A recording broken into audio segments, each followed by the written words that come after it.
I'm Erin Wilson, and you are listening to Inside NC Labor, a podcast designed to inform and educate North Carolina citizens on the role that the Department of Labor plays in state government.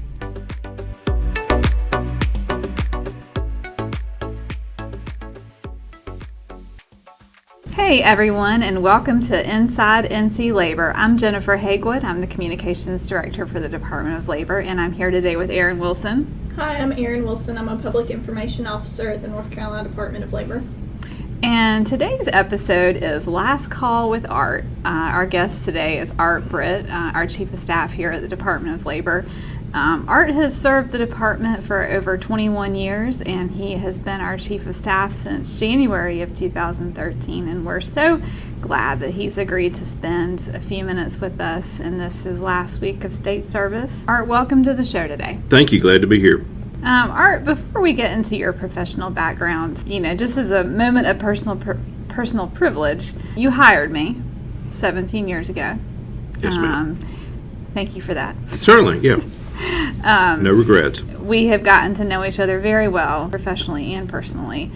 And anyone around here knows that you are really proud of your personal background. You're proud of your home. You come from a little town in eastern North Carolina named McDonald. What makes you so proud of that place? What is so special about McDonald and your family? Well, first of all, thank you for asking that question. McDonald is actually an incorporated municipality, incorporated in 1911. I don't think it's ever bragged to have more than 110 or 20 citizens, and I think it's at about 111 now, but it's about 110 miles southeast of Raleigh in Robeson County. It's just the ideal place for, I think, a young boy to have grown up in the country. I had to, just because of my father's vocation, I definitely had to do my share of farm work, but also got to enjoy the other amenities of rural life. I got to hunt and fish and just enjoy being outside, and I've always loved it. We lived in a house that was built in 1906, and we still own the house down there, so I get to go home on a regular basis, so I truly can go home again. It's just a great little place to live, kind of a mixture of Mayberry and Walton's Mountain, if you will. God's country. God's country, by all means. Yes, ma'am. So, Art, you went to Campbell University and then stumbled into politics and government service. Tell us all how that happened. Yes, I went to Campbell and down in Buies Creek, and I was actually in the first class that graduated, who 4 years would have been, Campbell was a university. Of course, it was Campbell College for many, many years, and then they finally got their accreditation to be a university or whatever, and I was in the first 4-year class, although I stayed a little bit longer, so I didn't quite graduate in that first 4 years. That's okay. It took me longer than 4 years, too. But I changed majors. Part of that is changed majors 3 times. I guess like any teenager, early 20-ager, I was trying to find myself. But took my last exam, went to a local establishment where the students would hang out one night a week. By establishment, do you mean bar? Yes, but going to Campbell University, we call them establishments because at the time some of the beverages they served were not quite acceptable. But at any rate, went to an establishment which also served as a bar over in Dunn. Ran into a guy who worked on a political campaign, and he seemed to think that I would make a good political staff person. I had absolutely no interest in politics, was not structurally aware of how the political system worked. I don't even know that I could define my political leanings at the time, but in short order, I found myself working for a political campaign in the early to mid 80s, and that led to a first stint in state service, and that term of state service ended, and I had another opportunity to work on another campaign, came back into state service, and then did political consulting for about 7.5 years, and one of my last clients was a young former House member named Cherie Berry, and when she was won successfully as Commissioner of Labor in the year 2000, she was putting her team together and asked me to come on board. So that's how I went from state government and politics back into state service, and this is where I've been for last 21 and a half years. Well, we're definitely going to get into your career here at NCGOL, but you sort of glazed over this. But I think it's important to note that you have a very well-rounded state government experience. This is the Council of State agency here, but your first state service was in the governor's office for Governor Jim Martin. Then you went over to a cabinet agency working for a number of years at the Department of Commerce, and so you sort of rounded it all out here at Labor with Council of State agency. Yeah, it was very interesting and circuitous route, but working, of course, in the governor's office, which of course is an executive branch agency, but as most of you know, the governor is independently elected, and though he has his cabinet, and I eventually went into a cabinet agency. Now I'm still in the executive branch, but of course the Commissioner of Labor is independently elected by the people of North Carolina, does not serve at the will of the governor or anybody else, and except for the people whom elected him. So though I've remained in the executive branch, it has been kind of in three different areas, and it has given me a very interesting perspective, not to mention working in political campaigns and then in government relations. You understand the front end of how people become elected, the process, the good, the bad, and the ugly, and then you get to actually apply the administration of government. And then when you look at government relations, this is usually dealing with legislators, people who have already been elected, in their process. So I've seen the whole process, I think, from about every angle you could, which I think has helped me along the way. Well, you have been our chief of staff for, oh my gosh, doing math in my head, 9.5 years. But before that, you came to Labor as simply the director of administration, and then somewhere along the way somebody said, would you like about $5 extra, and you could be the director of administration and governmental affairs. So how did that all evolve? Well, when Commissioner Berry, as I stated earlier, was putting her team together, I think I was kind of, and I consider it a blessing, but I think I was kind of an afterthought, and there was one position left to be filled that she could hire directly into. It was, as is common when administrations change, sometimes positions are restructured from what they may have been to something that the new chief executive desires for a position to be. So I came into a vacant position which really didn't have a title, but we developed what we call the Director of Administration, which is basically keeping the building operational, the labor building, and we have several other field offices around the state, keeping those in order and running order, kind of helping to oversee some of the basic administrative functions, doing a lot of constituent services, kind of the odd job. So it was a bit of a make it up as you go along, but there was plenty to do, and so I did that for about 2 years. We had a very good young man who was our government affairs director at the time, and he was bound for better things, and sure enough, 2 years into the administration, he left us as director of government affairs and moved on to better things and bigger and better things. And so I was, because of my past experience, I was asked to pick up the government affairs duties here at the department, which meant dealing directly with the General Assembly and any federal legislative issues we had in Washington. And I did that for 10 years and really enjoyed the process, though it can be frustrating when you're dealing with 170 different elected legislators and trying to get them all to see or understand what we do. And and ideally how to fund our mission and our operations. But it was a very, very rewarding experience.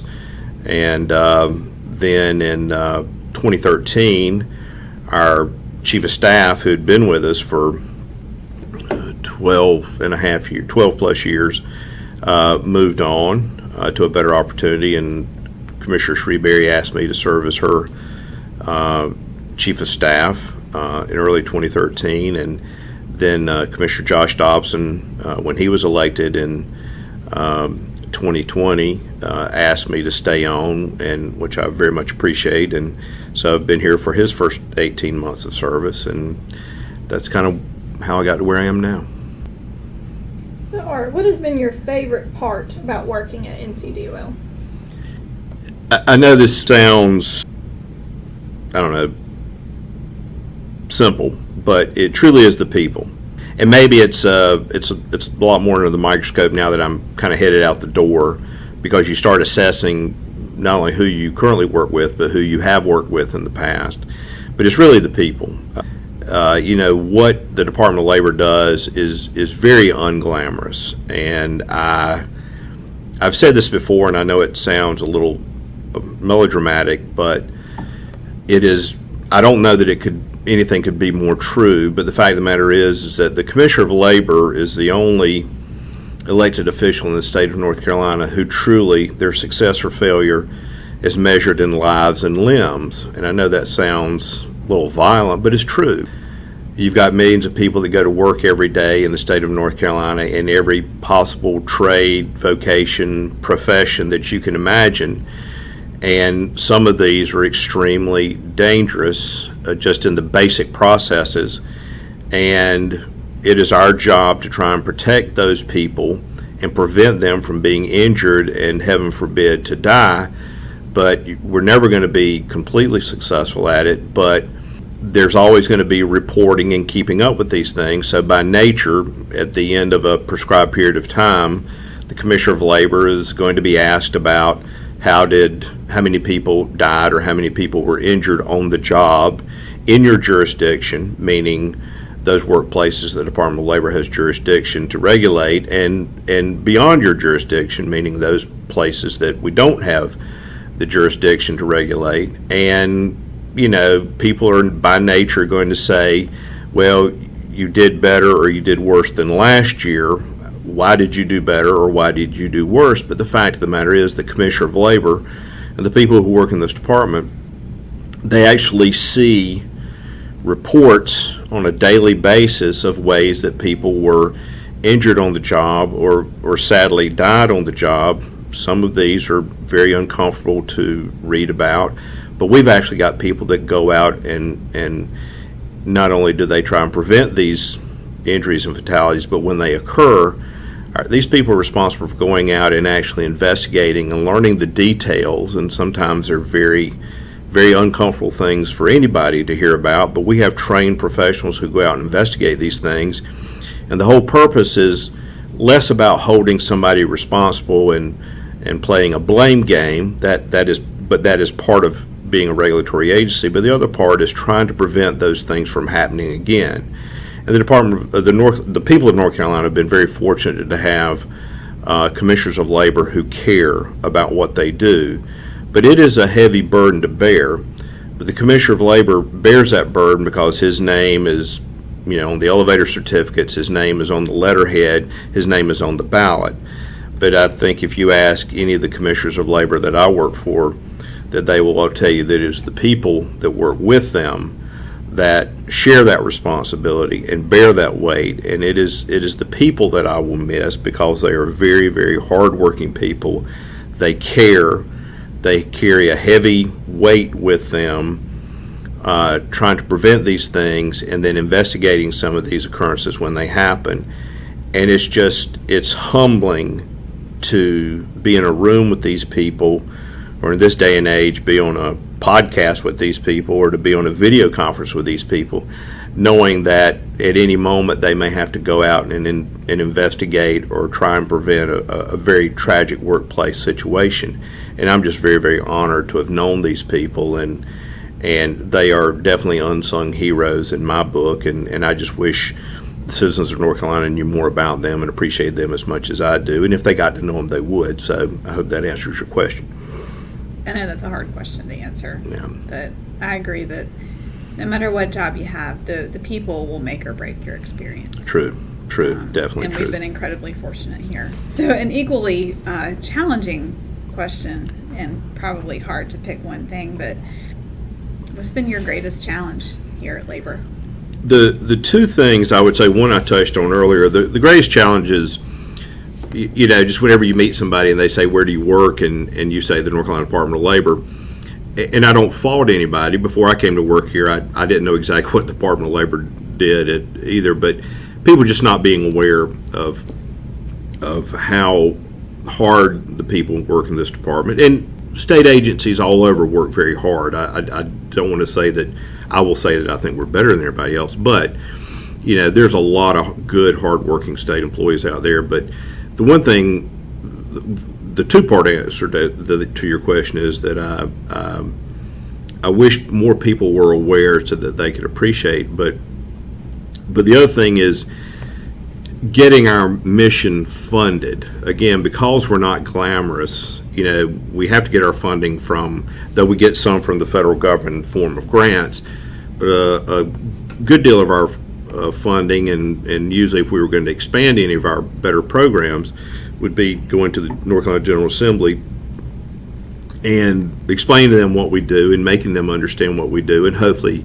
getting them to fund more of our programs to help prevent workplace injuries and fatalities, or to help represent people who may have not been paid a promised wage and things like that. And the fact that we're not glamorous, I mean, we, travel and tourism, let's expand travel and tourism, economic development, let's create jobs. I mean, things like that, they get the attention. We can't go over and say these things. We go over and say, if you'll please give us money, we'll help prevent some of these bad things that happen in the workplaces. And that's been a frustration, and it's, now most recently Commissioner Dobson and his legislative team have done a good job of getting some additional funding, and I certainly applaud him for that. But that well's been very, very shallow for many, many years, most of the years I've been here, and I hope we're turning the corner on that. So that's a frustration, but I certainly hope it'll go away in years to come. So Art, what advice would you give to your successor? Well, fortunately, I know my successor. He has been with the department for a very long time, a young guy named Scott Mabry, so I would not pretend to give him any advice on how to run the department. Scott's going to do a great job. Commissioner Dobson did a great job, and he had a very good pool to pick from, and he had a couple of very good choices, I think, and he made a very good choice. So I won't really tell Scott, and he and I have met, where the transition has been very, very smooth and very, very friendly, and we've talked about a lot of things. But the only advice I guess I would give him is to make sure that he gives the employees the attention that they deserve. And by attention, I mean just make sure they know that they're appreciated. And you can do that by simply calling them by name. I mean, I don't pretend to know all 380 some employees of the Department of Labor, but whenever we, especially now with COVID and everything having gone virtual and remote, we just don't have the opportunity to get together. Half of our staff is in the field, so you're not going to know everybody. You're not going to have an opportunity to know them, but Scott has the personality, and I think he would do a good job. But just walking around and calling somebody by their name or stopping and asking how their day was, I think is the only thing I would beg of him, is to please continue to treat the people that work here with the respect and the affection that they deserve, because they do a good job, and it's not always an easy job, but it's a great place to work, and I think Scott will do a fine job, and I'm really excited about the future of the department and the leadership direction that the commissioners is going in. I think the department's going to grow and go in the right direction. I think Scott will do a good job as chief of staff, and I think you've set a standard for him, and you do a great job about talking with the people in this building and making people feel appreciated and welcome no matter what their job is. I'm told I talk too much, but then it's if the commissioner's going to do anything about that, he's got 2 days to do it. So Well, that sort of segues into one of our last questions here in Art. I mean, you're full of great stories. You are one of the funniest people I have ever met in my entire life. But do you have a story or two that you could share with our listeners that they might find entertaining? I could put you all to sleep or put you in stitches. And I want to go out on a positive note. I want to answer that question positive way. But I guess the one thing that jumps in my mind, a positive story or a story, sadly, when 9/11, everybody kind of knows where they were at 9/11. 9/11 was my generation's Pearl Harbor, and of course now it's been 21 years, over 20 years.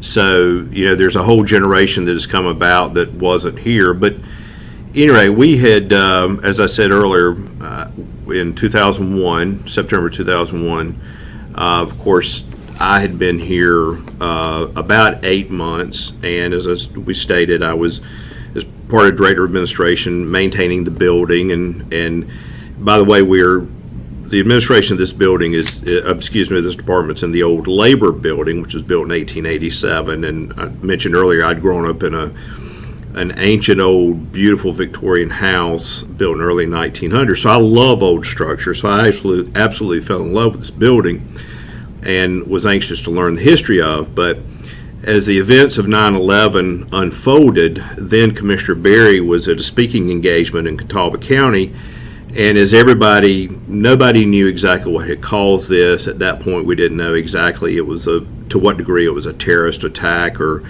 the whole network that we have learned over the years. But one thing we were trying to do is identify where all the chief executives were around the state.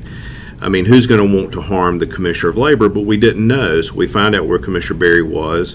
She directly went home. We maintained our communications with her. We suggested she not necessarily come back to Raleigh. She did. She came back to Raleigh. There was discussions about, do we shut our building down? And she said at that point she didn't want to make anybody feel uncomfortable, but we were going to stay open, because if we shut down, then if in fact this was a terrorist attack and trying to instill terror and fear in our democratic society, they were going to be successful. So nobody asked to go home and nobody went home. But the other thing Commissioner Berry asked is, she said, I want to make sure that the American flag is flown from this building immediately. And I said, yes, ma'am, I'll make it happen. Hung up the phone, and I thought to myself, where's the flagpole?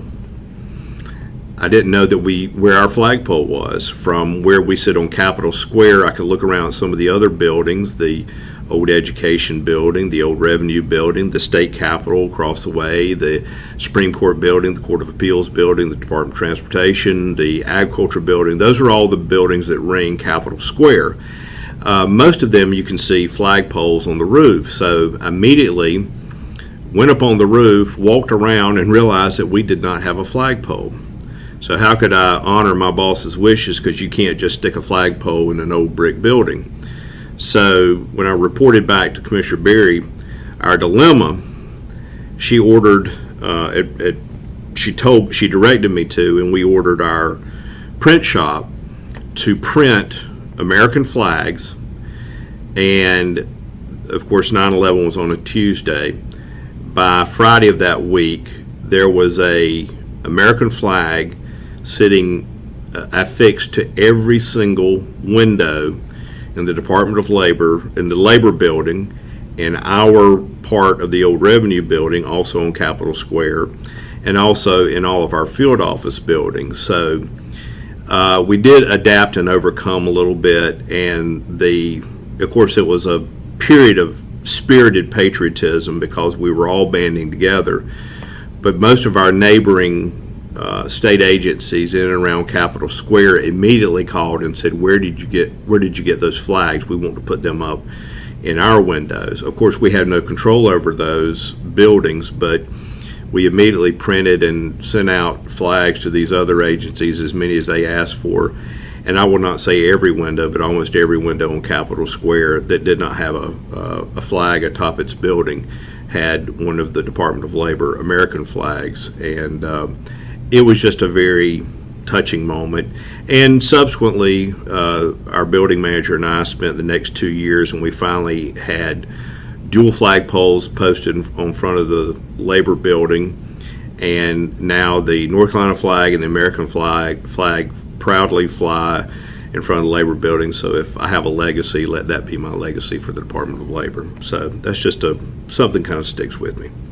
That still kind of makes me tear up, even 21 years later. Well, Art, we've really appreciated having you on here today. Do you have any parting words of wisdom for the employees here at the North Carolina Department of Labor? No,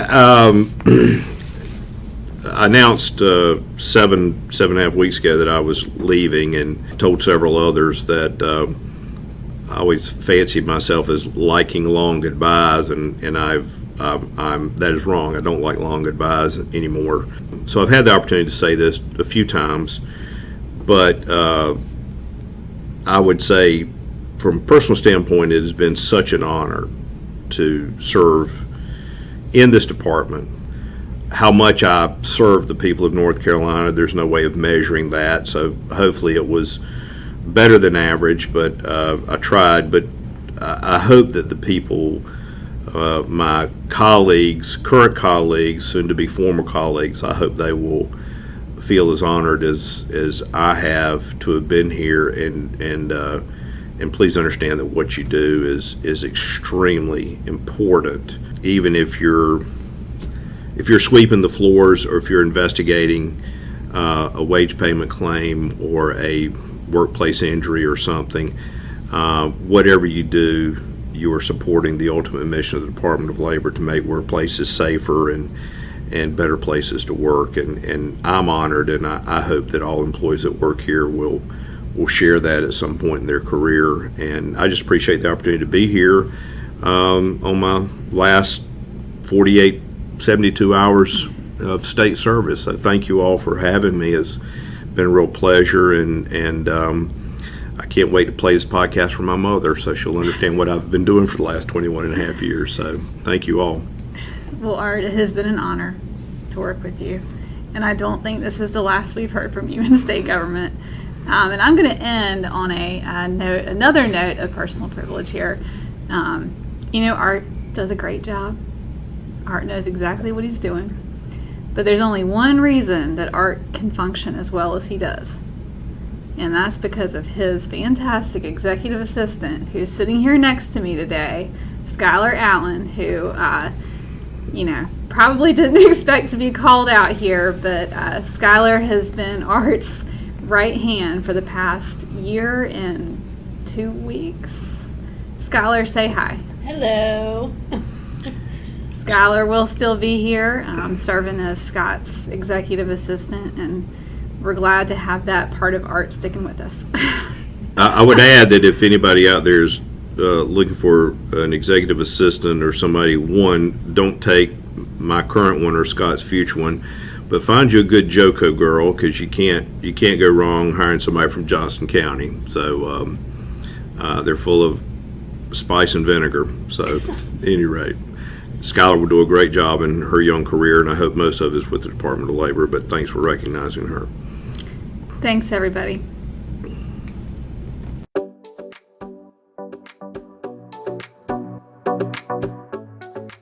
Thanks so much for tuning in, y'all. And remember, your safety is our priority.